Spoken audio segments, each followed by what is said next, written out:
ট্রেনে গিয়ে পড়ুক তোমার এই সংস্কার, আর নালায় পড়ুক এই দুনিয়ার মানুষ, জাহান্নামে যাক আমার ভালো মানসিকতা।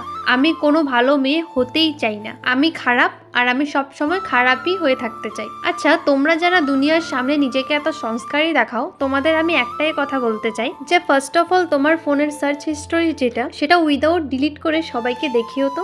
তখনই বোঝা যাবে তুমি কতটা ভালো মানুষ এবং কত বড় সংস্কারী মেয়ে বা মানুষ। জানো তো, কাউকে ভালো খারাপ বলা বা জ্ঞান দেওয়া অনেক সহজ, কিন্তু নিজেকে সংস্কারী বানানো না অনেক কষ্টের। তো তুমি আমাকে খারাপ বলার আগে না নিজেই ভালো হয়ে যাও, আর তুমি আমাকে সংস্কারী বানানোর আগে তুমি নিজেই সংস্কারী হও। জানো তো, আগে আমি ভাবতাম মানুষে কি বলবে, কিন্তু এখন আমি আমার লাইফের এমন একটা স্টেজে আছি যেখানে আমি আস্তে আস্তে অনেক কেয়ারলেস হয়ে যাচ্ছি। লাইক মানুষে কি বলবে এটা নিয়ে আমি এখন আর 1%ও ভাবি না। কারণ এই সমাজের যে ঠেকা নিয়ে রাখা মানুষগুলো আছে, এরা অনেক দোগলা ধরনের মানুষ। ওরা মনে মনে অন্য কিছুই ভাবে আর দুনিয়ার সামনে নিজেকে অন্যভাবেই প্রিটেন্ড করে। তো আমি তোমাদেরকেও একটা কথাই বলবো যে তোমরাও সোসাইটির কথা বা এর ওর কথা এত সিরিয়াসলি নিও না, আর নেওয়ার দরকারও নেই।